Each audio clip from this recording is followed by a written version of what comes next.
Good afternoon, viewers. How are you doing? I hope you're having an amazing Saturday.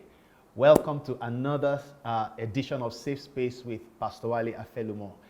It always gets exciting when we are on this show, and we've had amazing guests on our show. And today is nothing less. We're going to have a blast. Our topic today is an exciting one I'm really very passionate about. And the person who's to talk to us, who I'll introduce to you later, is somebody who has experienced this and has a lot to talk about. I want to encourage you to please subscribe to the YouTube channel, like the Facebook page, and also click the share button. Click that bell so you can get notifications when we come online. But remember to share this on your different platforms so that people can be a part of this. Today I'm talking about a second chance at love, divorce, and remarriage. You know, and I know somebody's ears just went ding. Yeah, divorce and remarriage. You know, there are a lot of divorces today, and a lot of divorces taking place today, and we can't run away from it. We can't shy away from it. It's happening. That means that there are a number of people out there confused, not really knowing what next to do. There are also a number that are bound by family, social, religious, cultural restrictions, and they really don't know how to move forward from that point.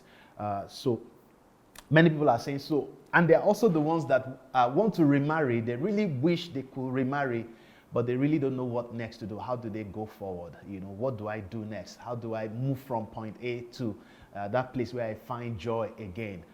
They are saying, how can I find love again when I've once been hurt by love?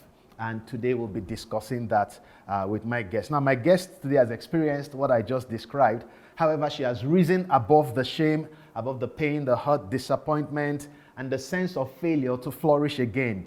She has found love a second time. And in her own words, she's moving from average to being awesome. Moving from average to awesome.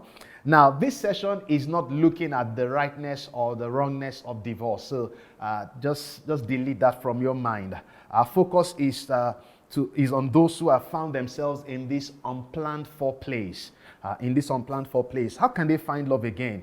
But I also believe that it will help many married couples to just be able to forge a stronger union in their marriage. Now, I'll introduce my guest shortly. Her name is Lara Bamishaye Fatumbi. She's the CEO of two chains of thriving clothing stores, Asha's Clothesline Limited and the Molly's 1K store. These clotheslines cater to yuppies and anybody who desires to look good at all. And they give you unbeatable low prices, She's a trained lawyer and the initiator of the Visionary, an initiative to raise entrepreneurs at all levels with a strong bias for kids, for teenagers, and young adults. She's a mother and recently celebrated her 12th year wedding anniversary to her dear husband on the 6th of September, right? Yes. Fantastic. You're welcome, Lara. It's good to have you on Safe Space. Awesome. Good to be here. Thank you. And I know that there are several things you could have been doing. I know your schedule, you're a mother, and you run this amazing business. I've known this clothesline since. How old is Asha's now? The business, that is, the clothesline, yeah. 21 years. For real? For real. My For goodness. Real, 21 years this year. So, I'm sorry, I'm digressing that. So, did you leave school and just start or what? Yes, I started in school. For real? Yeah. Wow. I started in law school in 99. Wow. Yes. Wow. And you have done well. You've done well. I have some amazing suits from your place. Oh, yeah. You know, and just good to have you on our show. Thank So you remember so again, this is Safe Space with Pastor Wale Afelumo. Like the page, subscribe to the YouTube channel. So Lara, let's get into it. Tell us a bit about your previous marriage. You know, how long did it last and what led to the breakup? You know, as comfortable as, you know, whatever you're comfortable with sharing. You know. I try not to demonize people. Okay, yeah. Okay? But then you have to see the fact. Yeah. So that you can help people. Okay? I wasn't perfect. So it's important I start with that. Yeah, it's because important, yeah. when I counsel people and they are looking for a second chance and they can't tell me their various faults, they're not ready. They're not ready. But if they hit all the faults on the other person, they are not ready. Awesome. You know? So I had my faults, you know, and one that was really very clear to me was the fact that, you know, I wasn't patient. And if he said 5, I'll give him 10. Now. Rapid fire. Oh my gosh. Fire for fire. So, and I remember my dad had told me that when the guy's head is hot, that's not when you bring your own hotness. That didn't mean nothing to me. Because my dad was not the hot type. My dad was the cool, calm. So you couldn't relate. I never, I mean, 30-something years of being with my dad, I never saw him lose it. I mean, I don't think I saw him lose it 5 times in over 30 years, okay, before he passed. So I didn't know what it was for a guy to lose it, but people lose it. And so if you lose it, I'll lose it too. So I had to, admit my faults, and other issues too. But then, there's never an excuse for violence. Okay? Yeah. If you have to lay your hands on it, no matter what, there's never an excuse for it. And that was our story. He got upset and slaps came, other things came. And I got to that point too where I felt, okay, you know what? If you slap me, I'll slap you back. I have hands too. I was a fire for fire, So that was the story. So it got violent. Yes.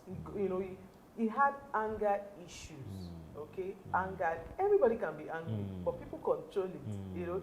Till today, right now, my husband, I mean, there are times I still annoy him. Okay? I upset him, but he knows what to do. When he's upset, he goes. And he comes back with the go ahead and we continue from there. But he wasn't able to manage that anger and it always led to violence. So we got to that point. The last point of the violence, there was this particular day, I saw raw rage. Wow. And I knew from that point that I wasn't safe. Your life was at risk. One person was not safe, or both. And I knew Americans will say, I'm about to make a murder scene happen. Exactly. Wow. Somebody could have. I saw rage. It was raw. How long into the marriage was this that you decided to leave? 4 years. Wow, 4 years. On the 4th year wedding anniversary. What? Wow, that must have been a painful one. Was it an easy decision? It wasn't. It wasn't. But I guess I had been nursing that thought. You were mentally somewhat prepared. Yes. So I left. I'd dealt with my brokenness while there. I'd dealt with my So you had left before leaving? Yes. So that was the final stroke. That rage I saw, I would never forget it. And I made my move. And like you began to say, you began to say that there's never a reason for violence, and if somebody finds themselves there, it may not just be a good thing to remain there because, like I jokingly said, murder can just happen either way. Either way. We've had people that, someone was beating them, hurting them, and then one day they snapped and they killed. And then the story changed because now it's like, you killed. But something led up to that. You snapped. So you don't want to snap. Go. You don't want it to get to that point, and you don't want to be killed either. You don't want to be killed. So when you left Lara, were you planning to get married or to remarry? I'm sorry, or you were just planning to move on with your life? I just wanted to. I wasn't even planning to move on. I just thought this is the most drastic thing I can do. Okay, I've never done this in 4 years. If I run away, go home, back to my family, this guy will come to his senses. Okay. So the leaving move was not supposed to be permanent. Wasn't it? You didn't have a tone of finality to it. No. I just thought, all this while we just scream, we just do all of this craziness. But if I leave, and we're living in Abuja, so leaving for me, going to Lagos was like major. I thought that would wake you up, that would do something. Yeah, like a shock therapy. Yes. It didn't happen like that. Wow. So I left, but then when I left and I was outside my evil situation, I could think better. I could pray better. And at that point, every day, I was taking one day at a time because I left with nothing. Wow. I left with my handbag. For real? They contributed toothbrush for me. They contributed clothes. I left with a handbag. And the only valuable I had was my 7-month-old baby. Wow. I did not live with anything. So, Wow. when I was in my safe space, I could pray better, I could think better. I took one day at a time, okay, because nothing else was working. In that situation, I knew I didn't want to come back. That was when I knew that I didn't think I would come back. But even that's still a difficult situation. Yeah. So I still came back to Abuja at some point, and we did try some counseling, some talking, some this, some that. Yeah. Nothing worked. Wow. Every episode ended in The counseling sessions. yes, Wow. fight. Wow. First one, second one, third one, at least 3 that I can remember. Wow. This was just, we're trying to talk it over, and it will end in fight. Wow. End in fight, end in fight. Wow. You don't need, it's not rocket science. Wow. It's not So rocket when did you get to a point where you started thinking of getting married again? You know, did it come as a desire, or it came when a guy showed up? None of the above. Okay. Really. There was no desire at all, because at that point, for me, all men became demons. Okay, Wow. I saw all men badly. I saw them, they didn't have a good reputation with me at all. Even when it was that bad when they come to the shop. So the guy brings his babe or his wife to the shop to buy, and I'm like looking at him with corner eye, and I'm like, yeah, right. Only God knows what you are doing to her. Yes, and that was bad. But I spent time with my brother and his wife. They had a good relationship. That fixed me to an extent. And then I squatted with my friend who had an amazing relationship with her husband too. That fixed me further. Wow. So I said, these 2 men, so all men can't be crazy. Okay, so that fixed me, but that was the end. I wasn't thinking of a relationship. All I wanted at that time was I wanted to just make a lot of money. I said, okay, you know what? If I'm comfortable, then I'm fine. I need money to take care of my son, to take care of myself, to have a good life, and I'm fine with that. And that was what I was working at. And that plan worked. So as the money came, I was comfortable. Yeah. I could travel. I could do a lot of things I wanted to do. So for me, in my life, nothing was missing. Nothing was broken. I was fine. I wasn't thinking of any relationship.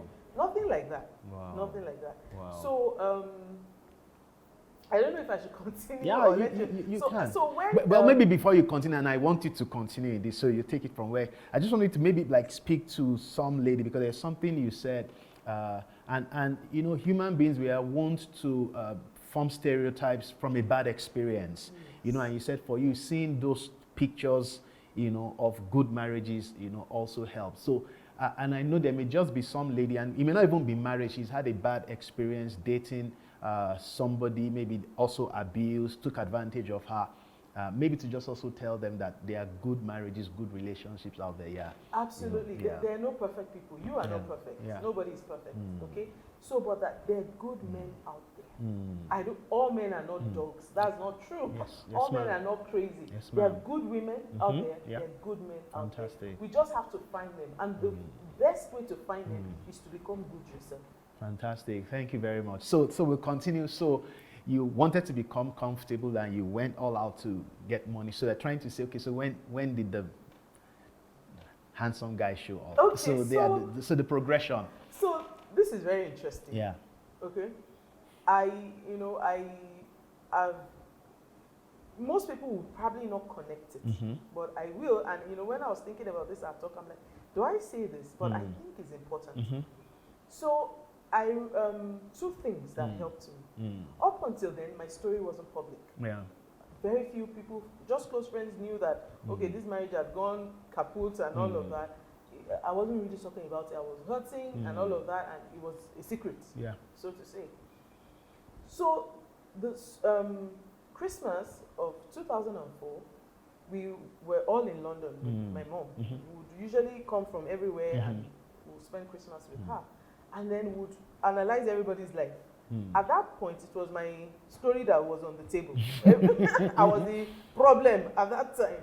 So everybody was saying their own, and then one of my family members said, remove that ring that you're even wearing.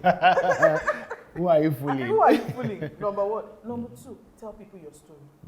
Wow. Like, hey, which kind of advice is it? Wow. But I'm like, I just took that, and I'm like, okay, no problem, let's see. Mm. And then, like I told you, I was looking for money. Mm. Okay, so my brother had given me money at that time from some deal that we did. It was major, but I needed that money, so I came back to Nigeria.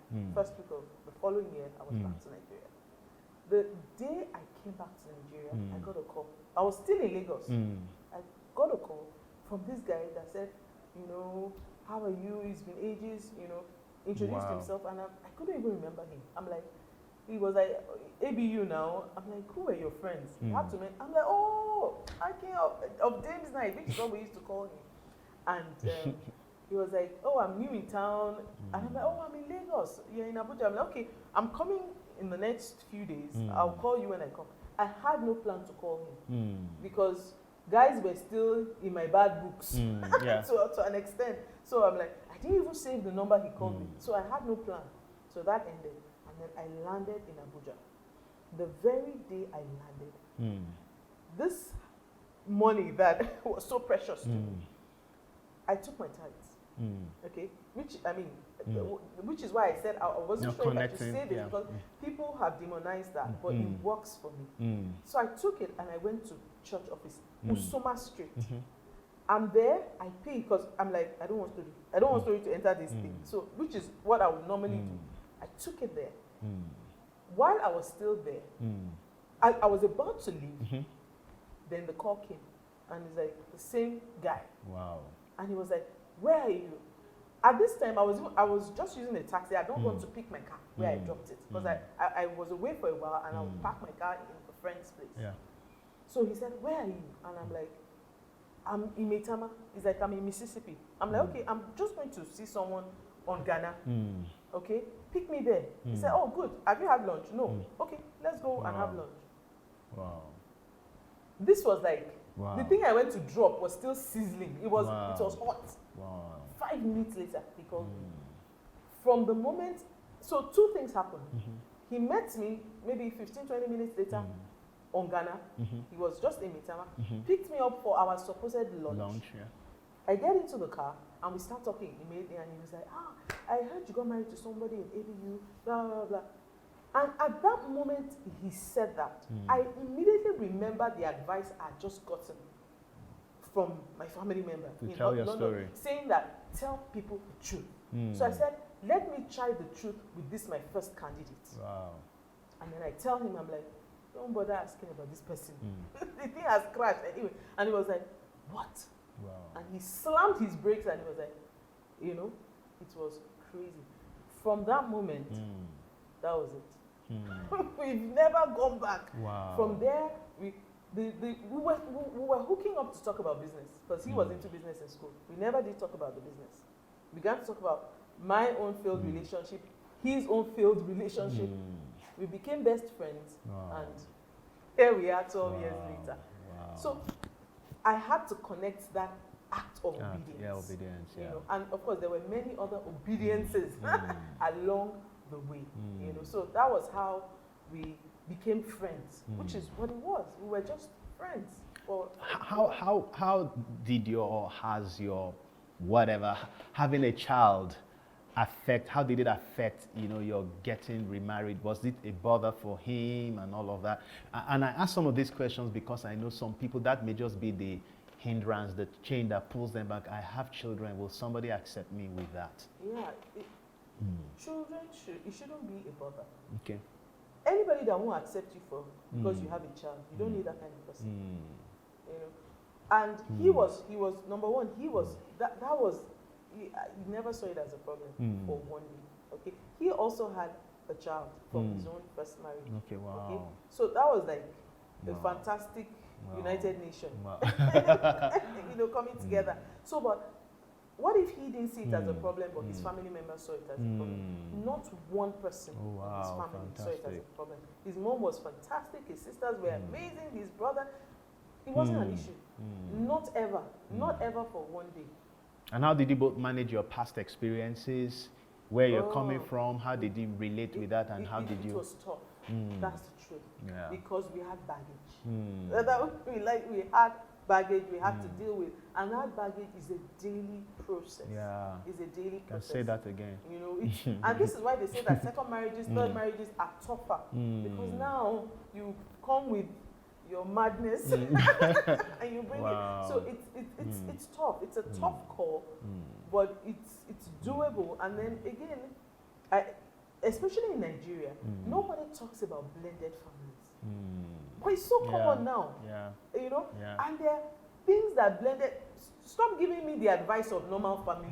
I'm not. We're not normal family. Normal. We have this child from here. We have this other one from here, and we came together with our United Nations. It's a different ball game. Wow. There's a teaching to that. Wow. How to manage that situation and make it Well, work. maybe from your experience, you can see one or two things that people considering having blended families should know. From what you've experienced and what you have learned, what are the things that you think it would just be good to, attune your mind to if you are considering that?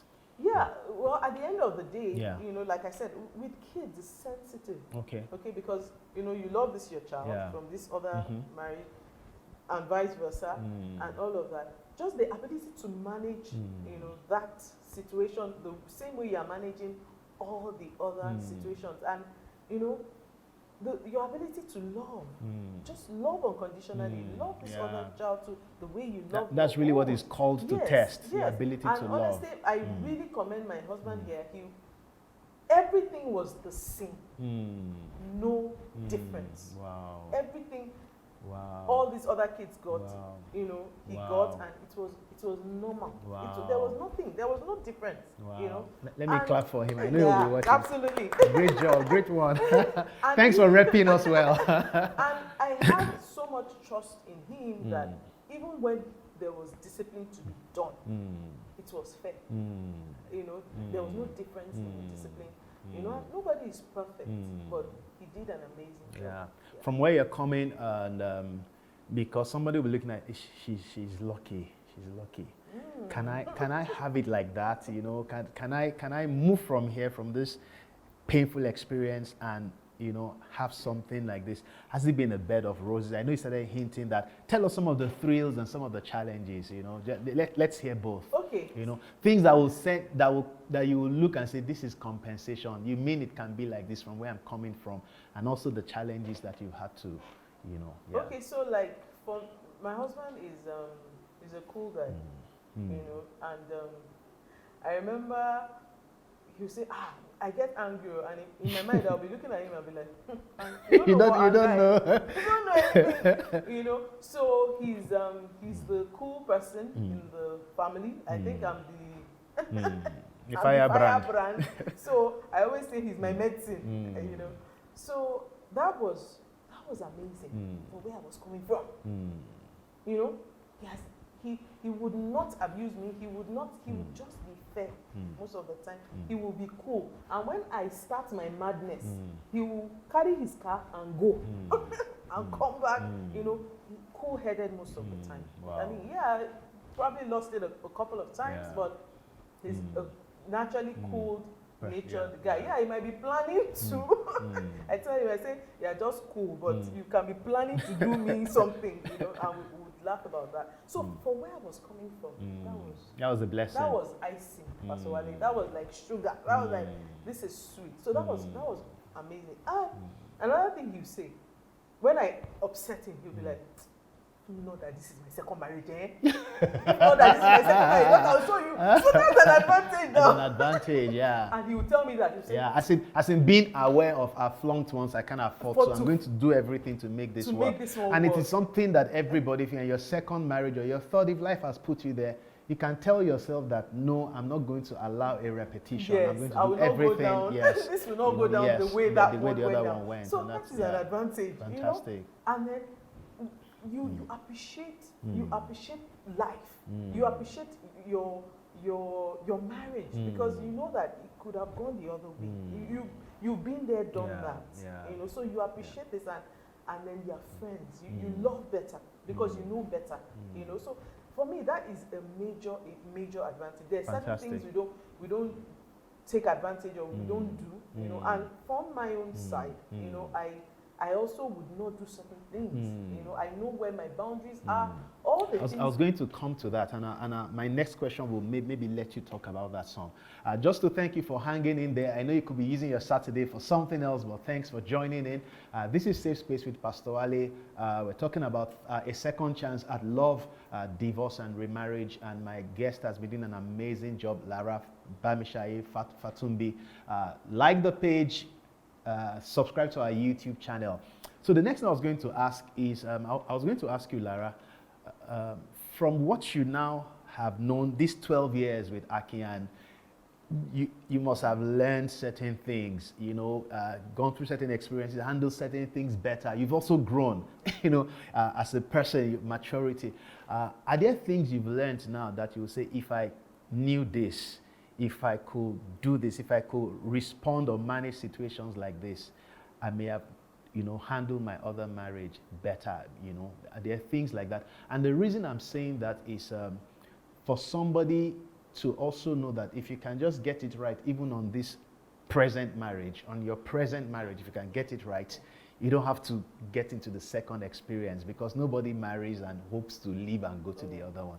Are there things you've learned that if I knew it, if I could do this, I probably would have made that work? Yeah, like I said, you know, I knew that by nature I was a firebrand. You know, but we can unlearn things. Fantastic. And I had to unlearn that. Wow. Because I wanted this one to work. Wow. Okay, so I had to put aside. You have to learn to be calming down. Oh my gosh, cool down your temperature. When they say fire, you don't respond. That was a major with me. Okay, I still struggle with that. Naturally. Don't respond. Go. Let the tension. Let's douse the tension and then let's talk about it. You know, and that is still a daily struggle, but I'm conscious of it. And I'm aware of it. So I work on that. You know, and then I'm quick to be apologetic. Okay. If you know you've oh my gosh, misstepped, nothing. I can get on my knees. No. I'll apologize. I'll say sorry and all of that. Fantastic. And you know, even the Bible says that a soft answer turns away wrath. Yeah. So you know, those are some of the things I've learned. Counseling, okay? Don't be too quick to think that you were right. Ask people. You don't even have to make it look like it was your story, you know. But tell them the true way the thing happened, so you can get the correct counsel. You know, counsel is important. You know, there's a program I'm doing too about this topic, and I mentioned that you know, people would say don't talk. You know, about you're married to anybody and all of that. Just keep all your problems. I don't think so. There are times you have to step out and get counseling, and that helps a lot. Not everybody can be like Pastor Wale. I don't know how he does it. Everything just no, it's not no always fight, like that. No anything. Pastor Wale, we're not all made like it's that. It's not always like that. You know, but I'm glad at what Lara said now. Just even listening to what she said.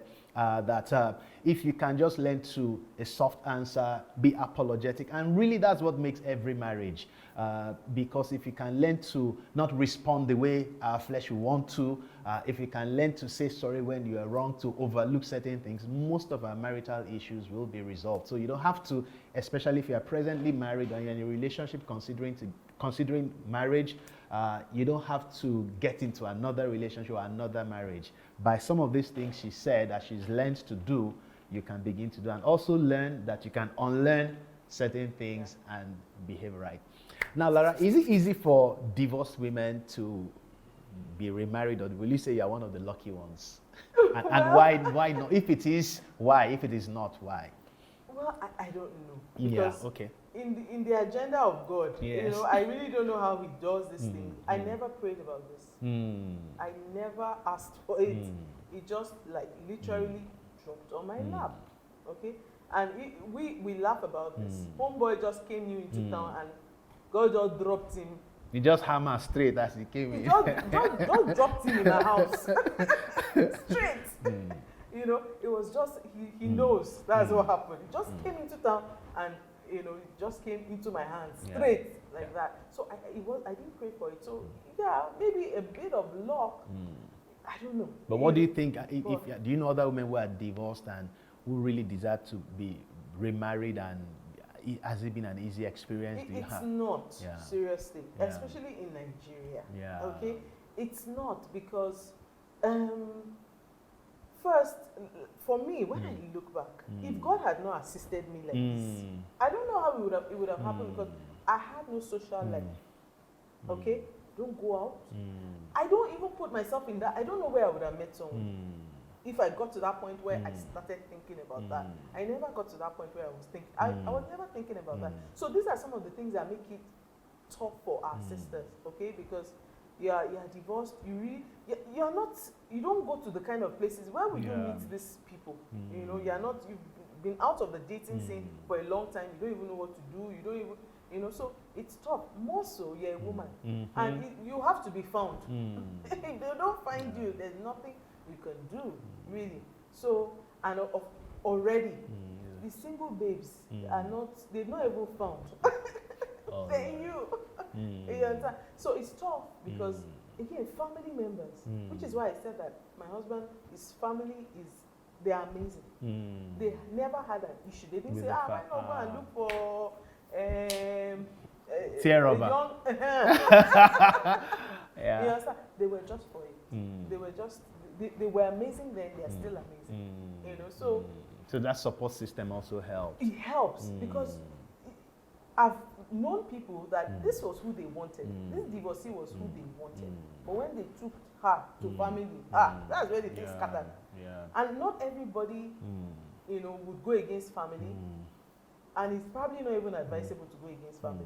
Anyways, so it's... What will you say to perhaps a woman who is where you were about 12 years ago, after your first marriage, who is dealing with the shame, not knowing what next to do, confused, maybe even want to remarry, and they are just afraid? Will society accept me? Like you say, what if he takes me to his family, the stigma and all of that? What word of encouragement, you know, will you say to such a woman who may be in a place like that? And you can, what I would say really is that this is not conventional advice, okay? But I remember the list you were talking about, Pastor Wale. What I said, that my number 14. I said, look for money. And I know this sounds like, what are we talking about here? See, money answers all things. Money fixes things. Don't put your focus on finding a new human being. Focus on fixing yourself. Okay? And one of the ways to fix yourself, okay, is to make a lot of money. That works. It keeps you busy. It keeps you happy. It's nice to be crying inside a limousine and inside a canapé. So these are some of the things, you know, I think that would help. Don't focus on, this guy I want to meet. This guy I want, no. Don't put your life on pause. No, okay?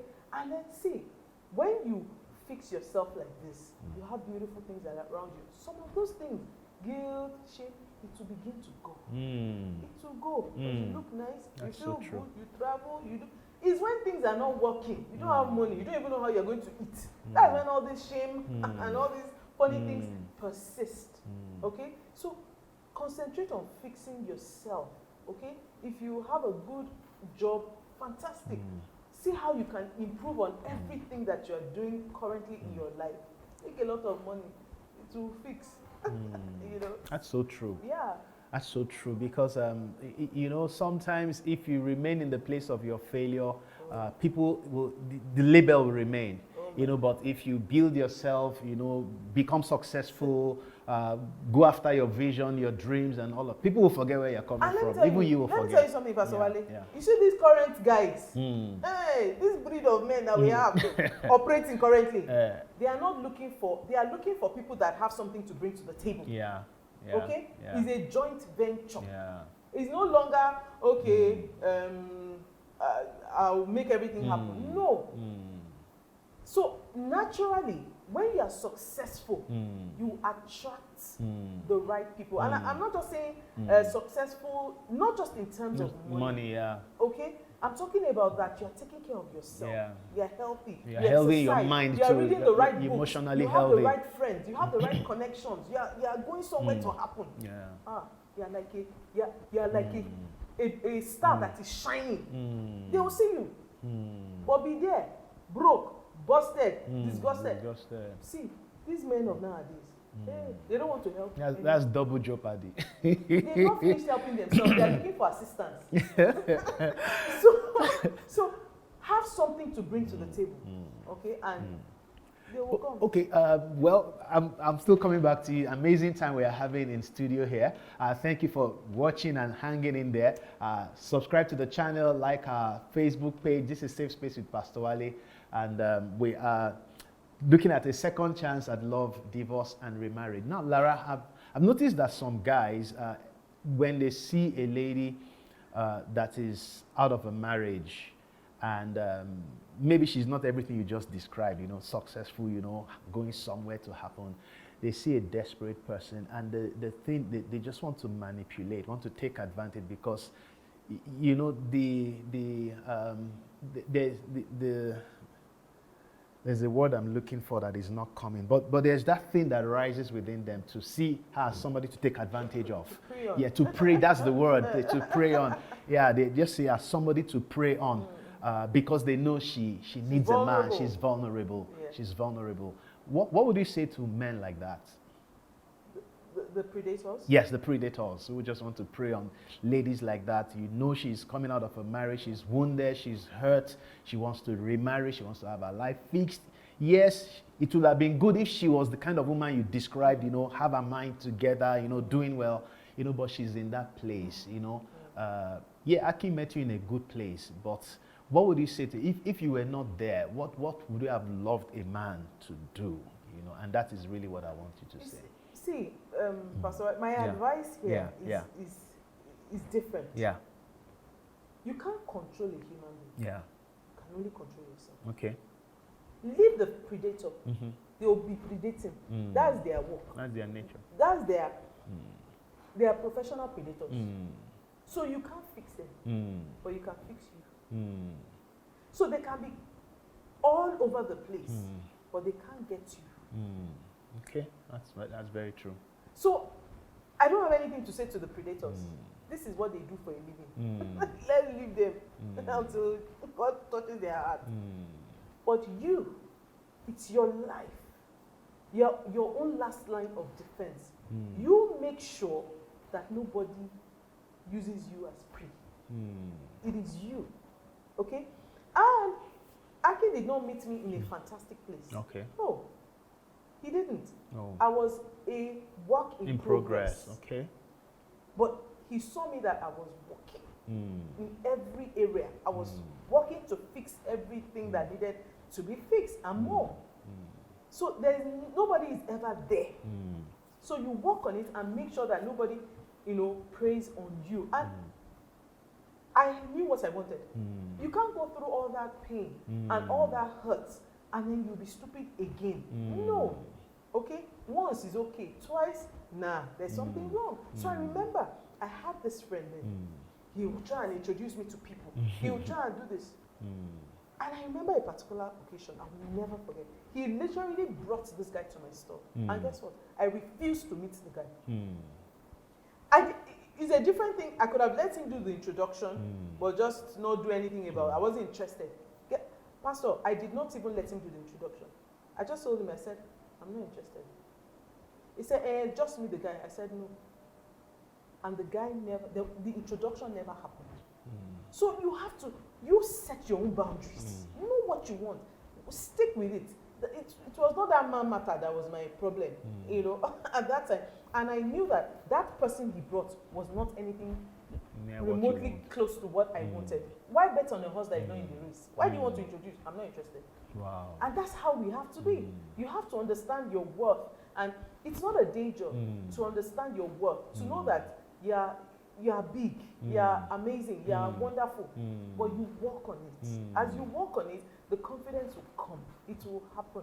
So with that confidence, I knew that this guy, don't even introduce. Go. You brought him, carry him, go. And that was it. They didn't do the introduction. And that came across as being rude, but I had to set my boundaries and be strong about it. Yeah. So the big thing now is we're not focusing on the man. No. Just be awesome as a woman. Just protect yourself. Yeah, Lara just said that you can't really control what a man will be or determine what he will be. Just be yourself, and if you are that strong, if you are focused, if you know where you're going, you most likely will attract the right people, and you will repel the wrong ones. You will know them from afar when they come. But I will always speak to the guys. Guys, if you ever find a lady like this, never a need to take advantage of a weak woman. It's not just, if you're not going to do anything with her, if you don't have any plans for her, I think you should just move on to the next place. Don't hurt. Don't spoil our name further. Don't give her another reason to say that all men are bad. Now, Lara, did you ever deal with social stigma, at that point? And I'm also thinking, moving from getting married, to being remarried, and the issue of if you remarry and all of those, the things that come with that. How did you navigate and, Okay, first, for me, because I was coming out of a very bad place, I was relieved. Yeah. That relief brought me so much joy and comfort that I didn't care what someone was going to say, because you didn't know where it was hurting. So I can't be caring so much about what you think of me when I knew where I was coming from. So that was the first thing. Again, for me, a lot of my life was centered around church. Okay, my friends were people in church, all of that. So the stigma came from them. Okay, but again, I just told myself, see, you don't know my pain, you don't know my story, and you don't know where the shoe hurts. So step aside first, okay, and let me understand my process. Let me understand what's going on with me. So I also made new friends. I made new friends, people that I thought, okay, they were not judgmental, they were understanding, empathetic. Yes, so those are some of the things. You can't just be worrying. You knew that you were almost about to die, and then you escaped that situation, and then you are caring about what someone thinks. No, you are relieved, you are happy, So I didn't care too much, okay, but there were times it hurt, because these were friends. And there's something I really need to mention. You see, when people go through a divorce or separation, the pain is sometimes worse than someone that lost a loved one. Wow. In fact, from a study that I heard about, okay, that the highest traumatic rate for a human being is divorce. Death came after that. Wow. Yes. Wow. And then so a friend of mine, around the time I was going through this, lost her husband. And I went to visit her, okay? And so many of our friends were there. And I said, and I talked to her, and I said, I love you.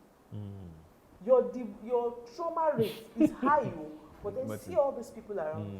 Then I have a higher trauma rate. Because they won't come. And nobody came. They will come. Not if you just didn't come and you left it at that, it's fine. You didn't come and then you judged me.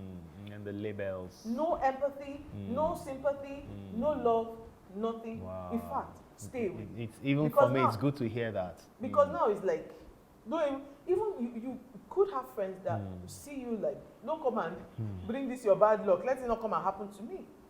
So if you have friends going through this, their trauma level is at an all-time high. This is not when they need to be judged, and this is when they need love. The same way you show love to that your friend that lost a loved one is how you need to show them love. Maybe even more, because if you lost someone, you mostly won't feel guilty, because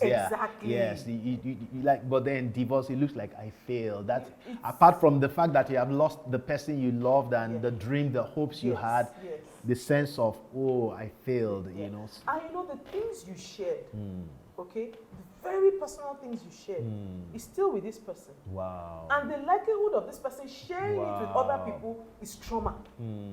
But you lost someone, the person is dead. The things you shared died with the person. So people don't look at it that way.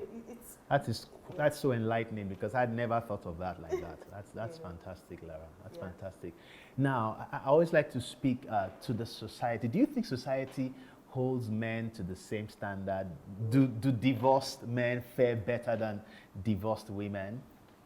Generally, again. And even in remarrying, is it easier for them? It is now, because they are defined as. They are defined as. They go, they find, they hit the road almost immediately.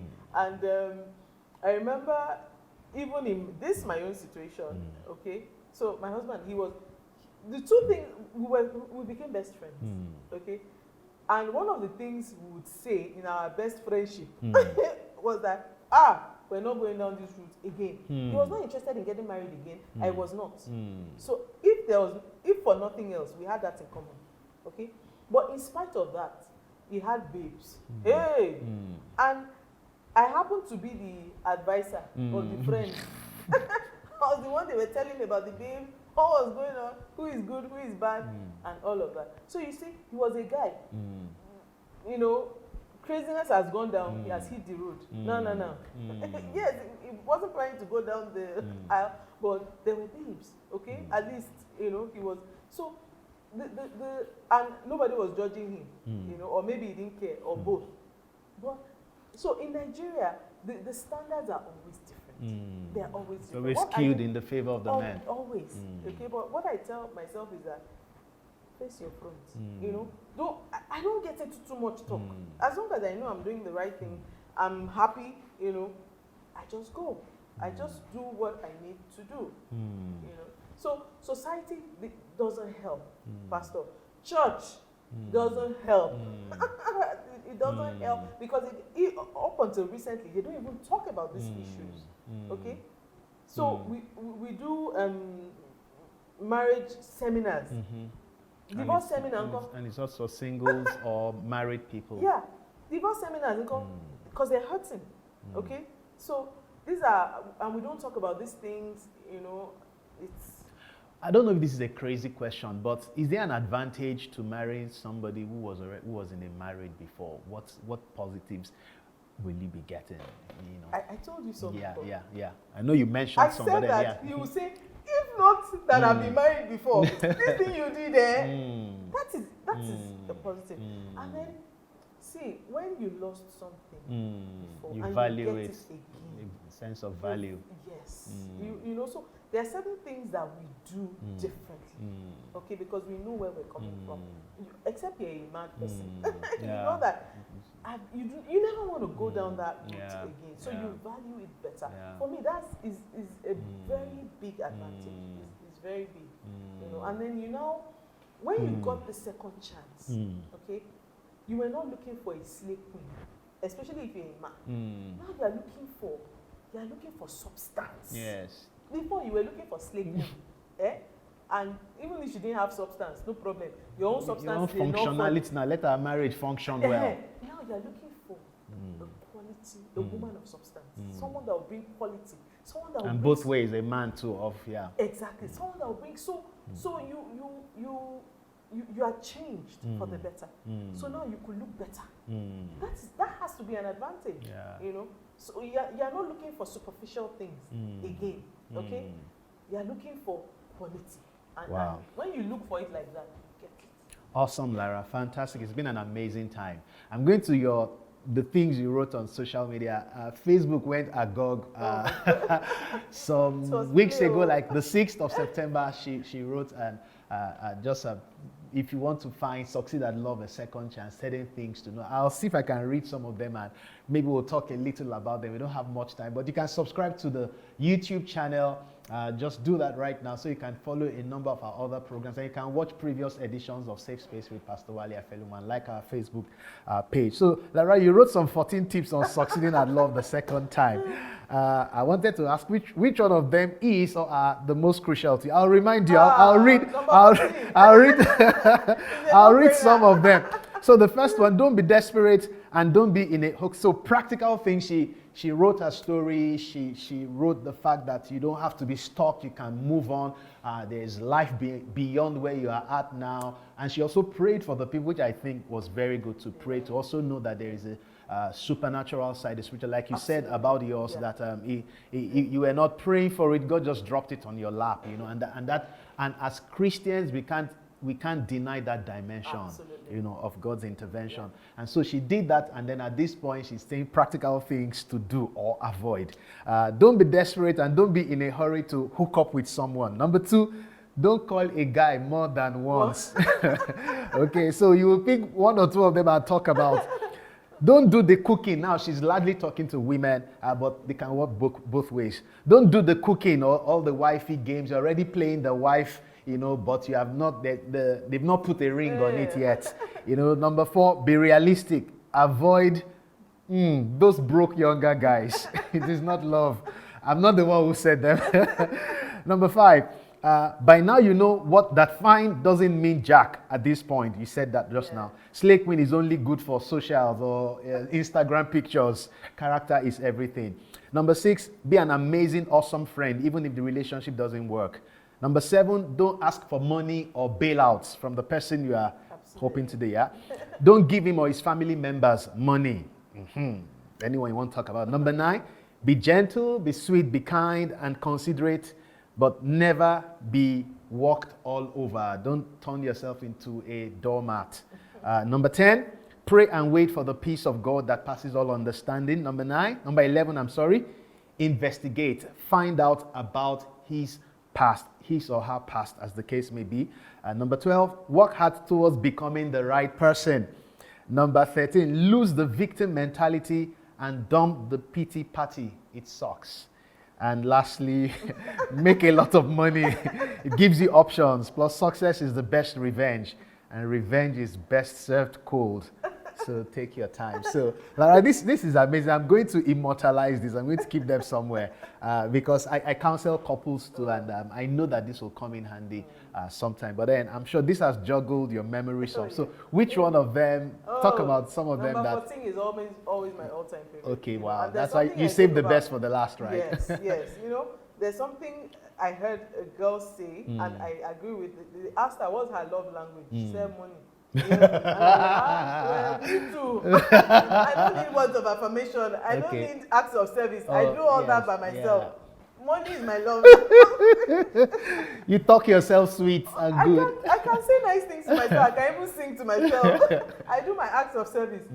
Money is my love language, you know. So for me, money is so important. I know that even in Nigeria, we shy away from talking about money, you know, especially a lady. And that's not being materialistic, because somebody is there saying, money, no, it's not about being materialistic. It's about being realistic. Yeah, being realistic, If you've been there, see, money answers everything. Okay, with the money you can fix a lot. All of that guilt, all of those things you're saying, if you make a lot of money, and you know, there's something, I love listening to Jim Rohn. You say that the issue about making money is not just about the money. It's what you become in the process. It empowers you too.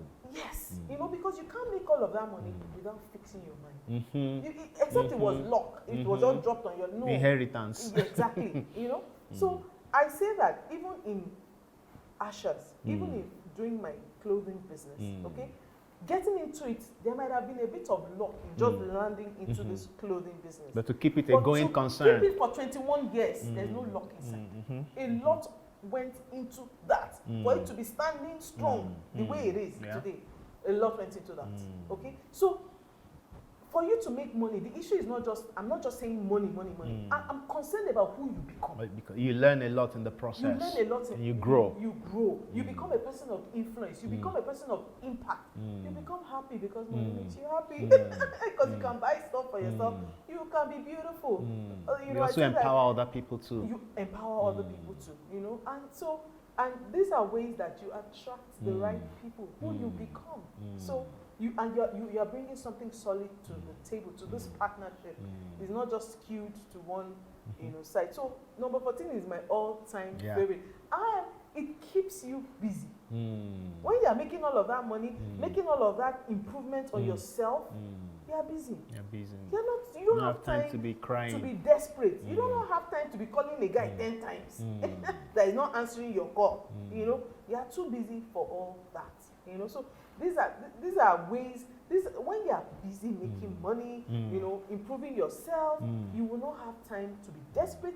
You will not be desperate. It will just be so unnecessary. You know, you will not have you will not have to ask him for money and bail out. You said dump the pity party, the victim's mentality. Yes, I'm sorry. What do you mean by that? that? We have a lot of that because people, you know, it's like, you know, why me? Why not you? Who should it have happened to? Like Les Brown would say, that's do you have a suggestion? That's so reassuring. Can you suggest to us who it should have happened to? my next door neighbor, you know, Nigerians. You know, so you can't. It happened. Okay, it's what it is. Get over it. Wow. Cry. It's good to cry. Wow. But at some point, stand up. Wipe your tears. and move. Move on. Move. Say what's the next thing here, you know. And while you're moving, be happy, be amazing, be doing, you know, great things, and have great plans. You know, so I had some of these my great plans then, and I'll share with my friend Aki, and I'll be like, you know, and you know, some of the plans seemed just crazy, but a lot of the things have happened today. You know, so those are the kind of things you should be busy with, and these are the kind of conversations we were having. We're not having conversations about, you know, irrelevant, unimportant things. We're talking about money, big deals. You know, so to put that in perspective, because I know people when they hear money, and for me, when you say talking about money, you're talking about tomorrow, you're talking about vision, a plan, you're building something. Building something. You know? So like I said, I remember I had some. And let me interrupt, because I just know that the way the minds of some people work. You know, when God brought Adam and Eve together, He said, "Be fruitful." He said, "Multiply," and it's not just in having children. By the way, He said, "Have dominion." He said, "Subdue the earth." You know, so for me, and I think that's important for married couples to know that it's not just about making children and kissing. It's about what are we building, what big thing, which territory are we subduing, which field of life are we conquering, you know. So and you should have things that you're doing together and the ones you're doing by alone. yourself. So when you put all of that together, you're a busy human being. You're busy, so you don't have time to be pitting yourself, wondering what happened has happened. Why did you say they shouldn't give the family members money? What would be the pitfalls? What could happen? I did say that. Don't give his family members money. You are not a mumu. No one should reap from where they have not invested. He has to put a ring on it first. Before they enjoy some of this. Shouldn't give him the milk if he hasn't bought the cow. Exactly. You understand? It's just not right. And I have to say that because that's common. And I think maybe more in Abuja, where we have these women that have made money, they're comfortable, and then they have these young guys, and then they're trying to please them. You know, you give the boys money, you give their family members money. And we know it doesn't always end up being hurt here. Exactly. It doesn't end well because it's not realistic. Okay, we don't have time. You said something about investigate, you know, get to know the past and all of that. Yes. So just maybe that will be the last. Yes. You have to do all that. You know, when we were growing up, our parents always, if someone came to ask for their daughter's hand in marriage or vice versa, they would investigate. They'll find out. And you know, growing up, I laughed at that. But now, it's important. It's real. A lot of these marriages and craziness we hear about abroad happened because nobody investigated. So the guy was already married to two people. He had killed the two people where he was coming from, and then he just met this girl. No family, anything is involved. No investigation, no friends, and they just go to Las Vegas and they get married. You don't want that. It's important. Like I did say, people change for the better, but it's still important to find out about them, hold that information, okay, and keep it because it's just it's important. Fantastic. Thank you very much, Lara. Listening to you, I hope you know that a ministry is brewing in this and even reading these 14 points, and even some of our viewers listening to you, asking questions in the comment section. Some of them may want to reach you. Are you ready to be able to reach out, talk to women, talk to people in this, you know, situation, at this point in their lives to help them move forward? You know, interestingly enough, I've been doing this thing. Okay, I probably didn't call it ministry or whatever, but because over the years I've always made my story public, at least within my sphere of influence. So people have always come to me to talk. Fantastic. And you know, it's very painful, Pastor. I need to mention this. 8 out of the 10 people I've counseled, okay, that had maybe physical abuse situation, okay, they didn't leave and it still didn't work. Wow. Many years later. Didn't leave. Some of them became damaged. Some of them, bad things happened. You know, so I've done this in my own small way. people call me to ask me, please, can you help me talk to my sister because she's not listening to anybody? Can you help, and Fantastic. yes. So she's open. You can call her. So how can people reach you? Maybe your social media handles. I know you're already a busy woman. So if it's social media handles, you can give. What we usually do, you say it, but we can also put it at the bottom of the screen for people to see, so they can DM you or inbox you or something. Yeah. Okay.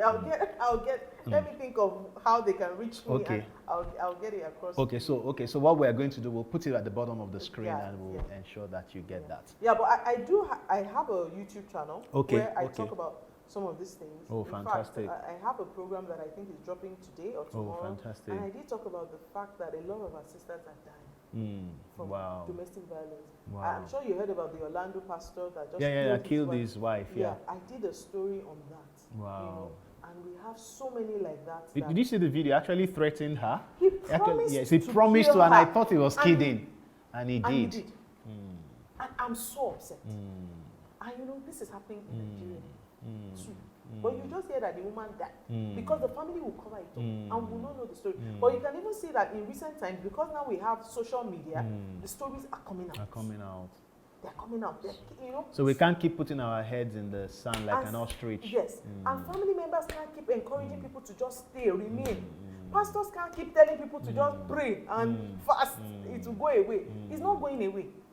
They are dying, And when I saw that Orlando pastor story, I was so upset. So do you know what your YouTube channel is? The link, the address? You'll get it to us. Okay, so we'll but put it's it. a visionary Nigeria. Okay. Fantastic. But we'll have everything at the bottom of the screen. Lara, I must thank you so much. I must thank you so very much. At such a short notice that you acceded, assented, consented, whatever, to do this. Thank you so much. And I also want to thank your husband, Akin. Thank you for sparing your wife to be a part of this and allowing her to tell her story. I believe that many people have been helped today. You don't have to die there. You don't have to leave the danger spots, the danger zone, and get help. And it can be both ways. It can be for a guy, for a lady. If you're in that place, there's joy beyond where you are at today. You can still find love. You can succeed at a second chance. Our God is a God of a second chance. But there's something Lara said: get counsel. Get counsel. Just because it happened once does not mean it can happen a second time.